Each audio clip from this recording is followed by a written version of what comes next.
बिस्मिल्लाहिर्रहमानिर्रहीम। Think tank के साथ राशिद हिजाजी। नाज़रीन, अब सोचने की बात है और अमल की बात तो बाद में आती है। हम बहसीयत कौम सोच भी नहीं रहे हैं, और मैं बिल्कुल सही कह रहा हूँ। और सोचना किस बात पे है, जो इस वक्त हम एक बहुत बड़े इंसानी अलमिये से दो चार हैं।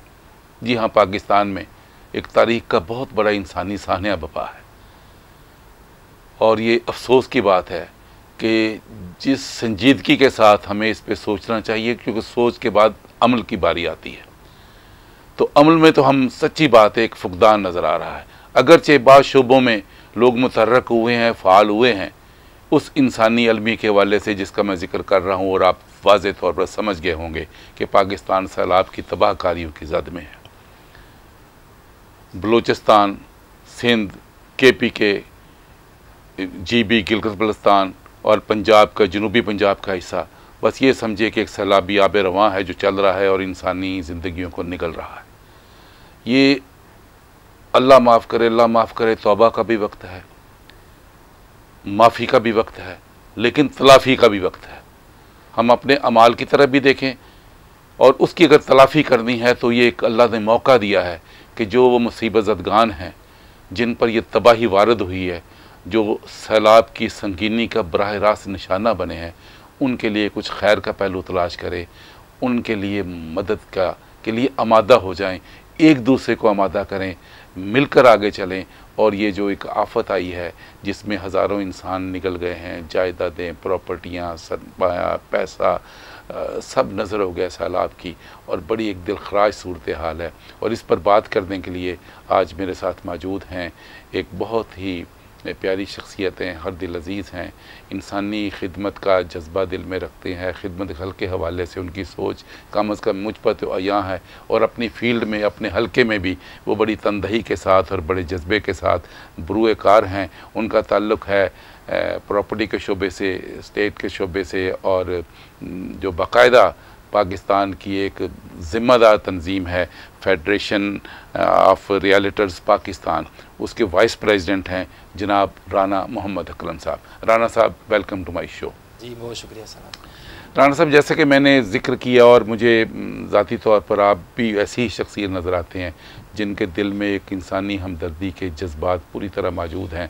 और अगरचे हम बहुत सारे मौज़ूआत पर गुफ्तगू करते रहते हैं, लेकिन मैंने मुनासिब ये समझा है कि आज आप जैसी शख्सियत से इसी हवाले से गुफ्तगू की जाए। बाकी बातें भी अगरचे हो जाएंगी कि आज ये जो मैंने ज़िक्र किया है सैलाब की तबाहकारियों का, और जो इसके निशाना बने हुए लोग हैं, उसके बारे में आप क्या सोच रहे हैं और क्या करना चाह रहे हैं और क्या होना चाहिए, इस पे ज़रा मैं आपके ख्यालात जानना चाहूँगा। बिस्मिल्लाहिर्रहमानिर्रहीम। बहुत शुक्रिया सर, आपने हमें मौका दिया अपनी आवाज़ पहुँचाने का। हम अपनी पूरी कम्युनिटी को ये बताएं कि हम क्या कर रहे हैं या क्या करना चाहिए। देखें, पहली बात तो सैलाब पूरी दुनिया में आते हैं, ज़लज़ले भी आते हैं, ये कुदरती चीज़ें हैं जो अल्लाह की तरफ से नागहानी एक आफतें हैं, कभी भी किसी टाइम भी आ सकती हैं। लेकिन बहुत सारी चीज़ें ऐसी भी सोचने की हैं जिसको हम बाज़ दफ़ा सिर्फ कुदरती आफात कह के हम एक उस जान छुड़ा लेते हैं, हमारी हुकूमतें भी, हम आम लोग भी। उसको वेस्टर्न में मिस मैनेजमेंट कहा जाता है कि पहले से आपने चीज़ें ऐसी मैनेज क्यों नहीं की हुई, जब पता था ये सैलाबी, ये एक बारिशों की सूरत हाल है, बरसात का मौसम है, उसमें हमने क्या स्टेट क्या कर सकती है, कुछ चीज़ें पहले से मैनेज की जा सकती हैं। बाकी तो अल्लाह के हाथ में ही हैं, बड़ी बड़ी हुकूमतें भी इसके आगे कुछ नहीं कर सकती। आपने देखा होगा कुछ साल पहले अमेरिका में कितनी तबाही हुई थी, और बेशुमार ऐसी मिसालें मौजूद हैं। लेकिन अभी अगला जो चीज़ है करने का काम ये कि अभी जो हो गया अल्लाह की तरफ से हो गया, लेकिन उसमें हमारी जो हुकूमतें हैं, वफाकी हुकूमत है, सूबाई हुकूमतें हैं, हमारे जो NGOs हैं, जो प्राइवेट अदारे हैं, जो भी ये तंजीमें इस तरह की हैं, वो सारे काम छोड़ के अभी इसको फोकस करना चाहिए उन्हें, क्योंकि अभी इससे बढ़ के कोई पाकिस्तान में ऐसी बड़ी तारीख़ की शायद सबसे बड़ी ये आफत है, सबसे बड़ी मुसीबत है जो कौम पे आ पड़ी है। और इसमें हम सब ने मिलजुल के इसका हल निकालना है, सब ने उनको रेस्क्यू करना है, उनको रिलीफ देना है, उन लोगों को जो ज़िंदगी मौत की लोग जंग लड़ रहे हैं वहाँ पर। आप कल का एक वाक़या देखें, जो कोस्तान का वाक़या पेश आया, दिल दहला देने वाला वाक़या सर। उसके बाद शायद आप खाना पीना भी छोड़ देंगे, और बहुत सारी चीज़ें जो दुनिया की लज्जतें हैं या जो चीज़ें शायद आपके आराम सुकून, आप शायद जो हसास लोग हैं वो तो बहरहाल शायद ऐसा ही सोचेंगे। और हर दर्द दिल रखने वाला 5 भाई मुसलसल 5 घंटे दरिया के बीच में खड़े हैं और इंतज़ार कर रहे हैं किसी हेलीकॉप्टर का। मैं खुद सोच रहा हूँ हमारी वफाकी हुकूमत, हमारी सूबाई हुकूमतें, हमारे जो आर्मी के इदारे हैं, NDMA है, ये सारे किसी के पास हेलीकॉप्टर नहीं था। कोई अचानक ये नहीं हुआ सर, 4 से 5 घंटे वो ज़िंदगी मौत की जंग लड़ते रहे हैं और हमारी आंखों के सामने 22 करोड़ लोगों के सामने वो ज़िंदगी की बाजी हार गए। तो राना साहब, मैं आपकी बात की तायद करता हूँ इस मरहले पर, और मैं इसलिए आपकी बात को काट भी रहा हूँ कि चूँकि आपकी बात बहुत अहम है, मैं उसको एंडोर्स करना चाहता हूँ आपकी बात को और आगे बढ़ाना चाहता हूँ, और इस पर आप ही कमेंट्स करेंगे कि राना साहब जैसे आपने कहा है कि मिस मैनेजमेंट हुई है, मिस मैनेजमेंट इसलिए हुई कि प्री मैनेजमेंट ही कोई नहीं थी। प्री मैनेजमेंट नहीं, मिस मैनेजमेंट ये प्री मैनेजमेंट नहीं थी, कोई इंतजाम ही नहीं थे। यानी नाज़रीन देखें, वो वार्निंग दे रहे हैं महकमा मौसमियात, आलमी सतह पर भी पूरा पता है कि पाकिस्तान उन 10 ममालिक में शामिल है जहाँ पर ये मौसमी तग़य्युरात आ रहे हैं, उसके असरात पड़ रहे हैं। और ये महकमा मौसमियत हमारा भी वही खबरदार कर रहा है कि मामूल से ज़्यादा बारिशें होंगी, सैलाब की सूरत हाल होगी, पानी का बहाव आएगा। लेकिन आखिर क्या वजह क्या है, वो कौन से मुहर्रकात हैं? हम कम अज़ कम चलो जो कुछ हो गया वो तो हो रहा है। अभी भी मैं ये समझता हूँ कि हमारे अदारे और जो बैठे हुए हैं बाइख्तियार लोग, वो ये सोचने के लिए भी तैयार नहीं है कि हमने आइंदा क्या करना है। और अभी जो माशी ये सैलाब की बदहाली हुई है या तबाही आई है, इसके नतीजे में हमने रेस्क्यू किस तरह करना है। जी बिल्कुल। और आपने जो बात कही है राना साहब, सच्ची बात है, दिल खून के आंसू होता है। बात नहीं हो रही कि 5 जिंदगियां, अभी आपने देखा होगा, स्क्रीन पे देखा होगा कि 5 जिंदा इंसान सामने, पूरा जो पानी आ रहा है सैलाब निकल के ले गया, और 5 घंटे राना साहब 5 घंटे अपने बताया, 5 घंटे वो जिंदगी और मौत की कश्मकश में पानी में घिरे हुए हैं और कोई उसकी मदद को नहीं पहुंच रहा। और जो राना साहब ने सवालिया निशान उठाया, मैं उसकी तायद भी करता हूं और उसको पूरा फॉलो हम करना चाह रहे हैं। और मैं सच्ची बात है राना साहब, आपकी वसातत से मैं आपके जो तंजीम है उसको भी चाहता हूँ एक्टिवेट हो और कौमी सतह पर ये सवाल उठाएं कि आखिर इंसानी जिंदगियों को इतना रायगा क्यों समझा गया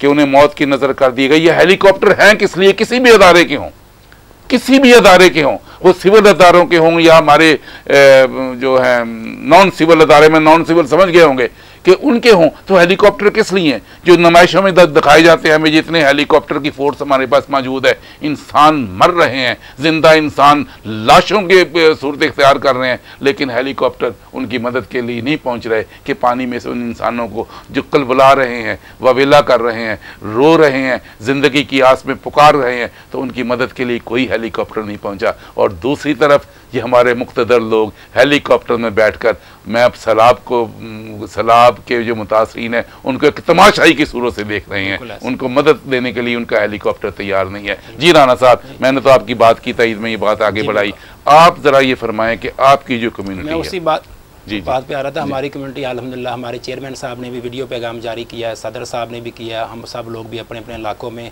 हम कैंप भी लगा रहे हैं और अल्हम्दुलिल्लाह जिस हद तक हम कर सकते हैं। पिछले दिनों भी हमने एक ट्रक भिजवाया वहाँ पे साउथ जो पंजाब में तो तौसा शरीफ में, तो अपने अपने तौर पर हमारी कराची की तंजीम है वो सिंध में लगी हुई है, हर इलाके के लोग अपने तौर पर माशाल्लाह लगे हुए हैं। लेकिन देखें ये कितना का कर सकते हैं, ये कम्युनिटी है वो उसकी कितनी की सकता है, कितनी बसात है, इसमें इज्तमाई जब तक पूरी की पूरी कौम इस काम में नहीं लगेगी, इसका रेस्क्यू नहीं होगा इस काम का। जो आपने पहले बात की है, जो मिसमैनेजमेंट है उसको प्री मैनेजमेंट ही कहते हैं, पूरी दुनिया में होता है। प्री मैनेज नहीं की गई जो पूरी दुनिया में होती है, प्री मैनेजमेंट नहीं की गई। देखिए हमारी हुकूमतों का, मेरा तो ख्याल शायद ये कोई उनकी कोई प्रायोरिटी है ही नहीं है कि इंसानी ज़िंदगियाँ कैसे बचानी है।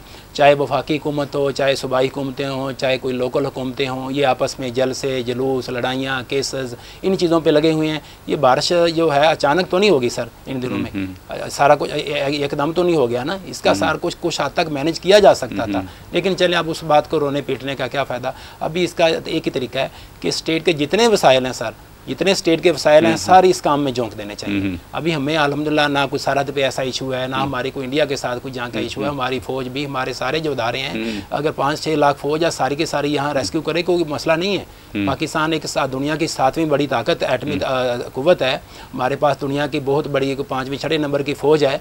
तो हमारे ये वसाइल किस लिए हैं जब हम इंसानी कम से कम इंसानी जानें बचा लें।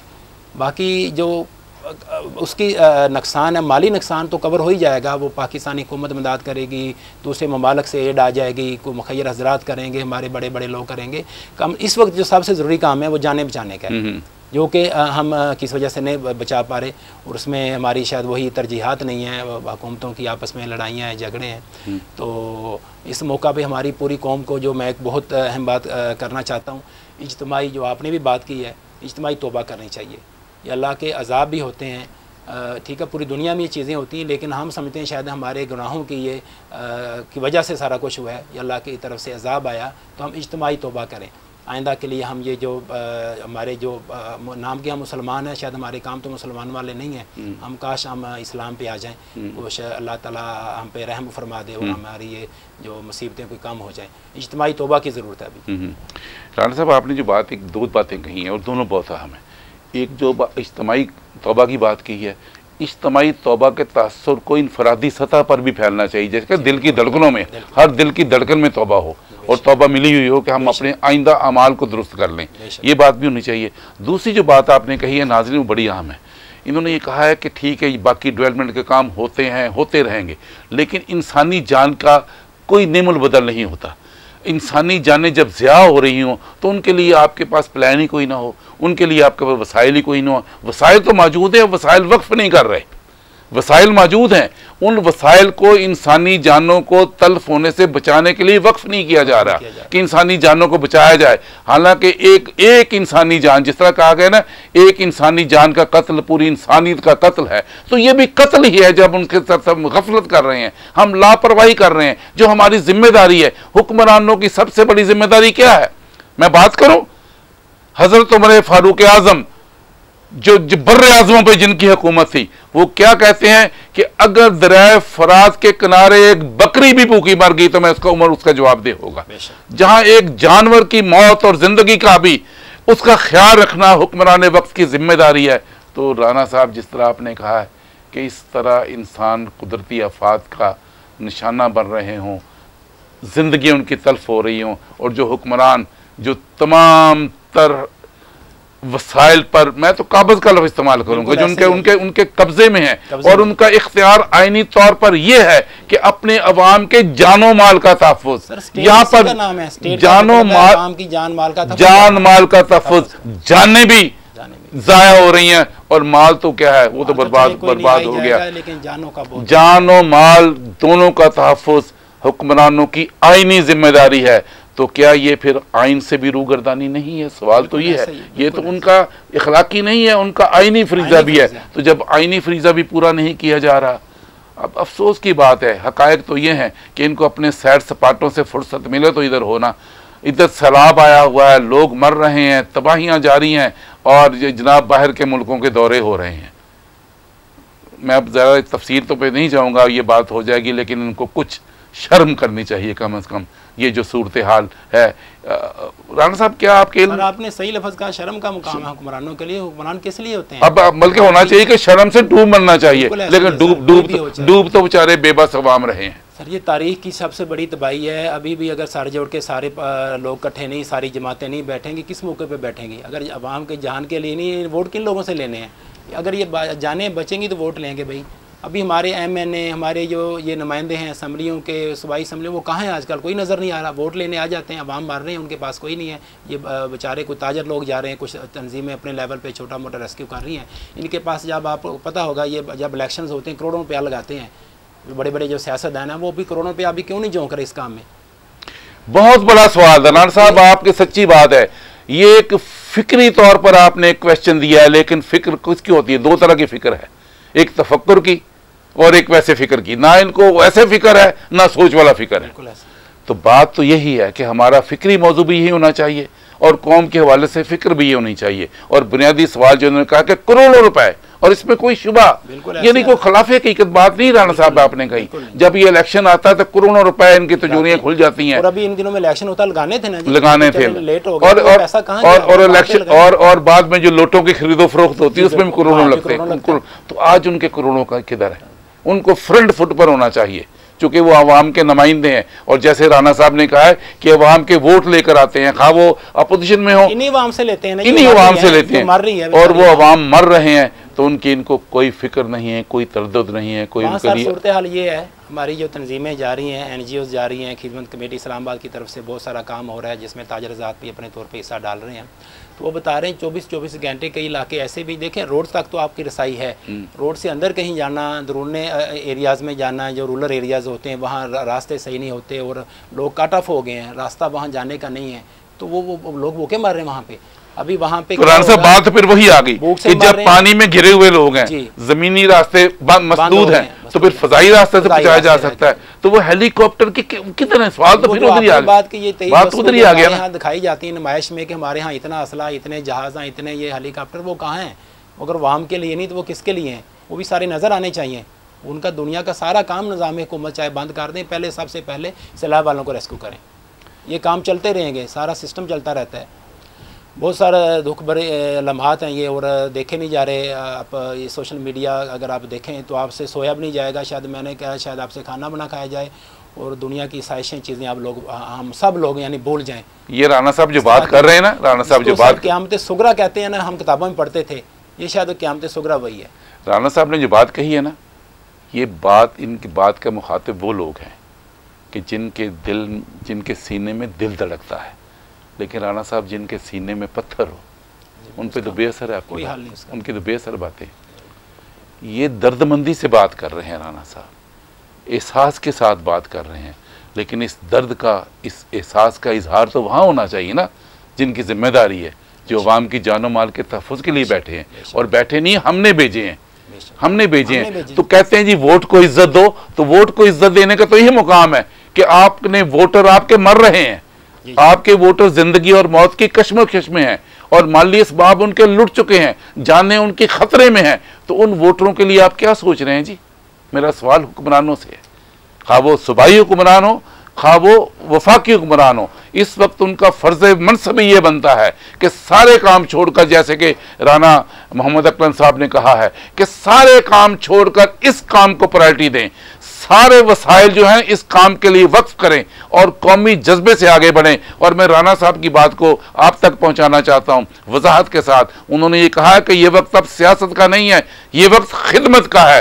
सारी सियासी पार्टी जो नारे लगाती हैं जी हम अवाम के खाते में, अवाम के लिए काम करेंगे, खा वो अपोजिशन में है, खा वो गवर्नमेंट में है, खा वो वफाक में है, खा वो सूबों में है, वो मुश्तरका एजेंडे के तहत यहाँ इख्तलाफ नहीं होना चाहिए, यहाँ इत्तफाक होना चाहिए। इस नुक्ते पर इत्तफाक राय से इकट्ठे होकर हम कदम होकर लोगों को बचाएं। लोग डूब रहे हैं, लोगों की जिंदगियां, उनका जो जिंदगी से रिश्ता है वो कट रहा है, उस रिश्ते को जोड़ने के लिए पूरी तवानाई के साथ आगे बढ़ें। राना साहब, मैं हरफ आखिर के तौर पर मैं चाहूँगा आप इस बात को वाइंड अप करें। सर बात मेरी सिर्फ इतनी है, अपनी जो रियल एस्टेट कम्युनिटी से भी है, जो हमारे बिल्डर्स हैं, डेवलपर्स हैं, अल्लाह पाक ने उनको वसाइल दिए हुए हैं कि वो भी जितने भी उनके वसाइल हैं, जितनी उनकी, यानी आप देखें ज़कात का निज़ाम, जैसे आम तौर पे ये कहा जाता है कि आप यकम रमज़ान को लोग देते हैं, वो अगर अभी हम ज़कात के पैसों से उनके फेवर कर सकते हैं, यकम निज़ाम को, चाहे वो ज़कात आप ना दें, अभी दे दें, वो पहले भी दे सकते हैं।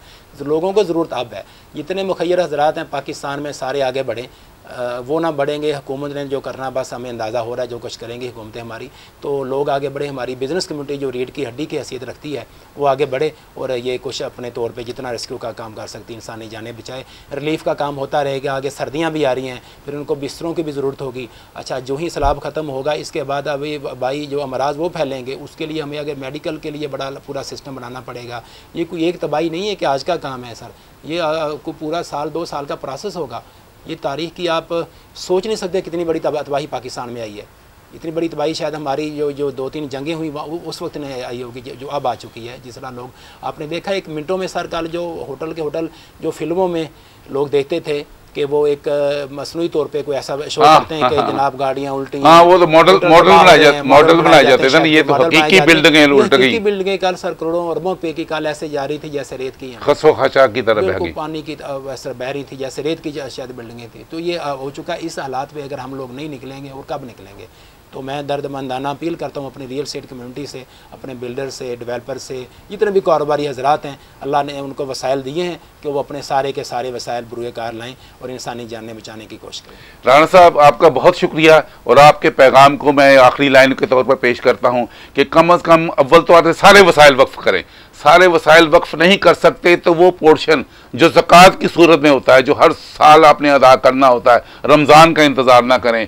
इस वक्त है लब्बैक कहें, अपनी ज़कात को, अपने सदक़ात को, अपने खैरात को उनके वक्फ कर दें इन लोगों की बहाली के लिए। और यही वक्त है कि इस वक्त हम मिलकर आगे बढ़ें और उनकी रेस्क्यू करें। और इसी को कहा गया है कि मोमिन का भाई है, उसको मुसीबत के वक्त में तन्हा नहीं छोड़ता। खुदा के वास्ते उन सैलाब ज़दगान को इस मुसीबत की घड़ी में तन्हा ना पहुँचें, उनके करीब पहुँचें, उनको बहाल करें। अल्लाह आपको हामी और नासिर हो। मैं बहुत शुक्रिया अदा करता हूँ राणा साहब आपका कि आपने एक मैसेज को एक एक्टिवेट किया अपनी कम्युनिटी को। अल्लाह करे कि जो सारी दूसरी कम्युनिटीज़ हैं, बल्कि आपने जो कहा है कि सारी सियासी जमातें मिलकर मुश्तरका एजेंडे के तहत आगे बढ़ें, काश कि तेरे दिल में उतर जाए मेरी बात। राणा साहब आपका बहुत शुक्रिया।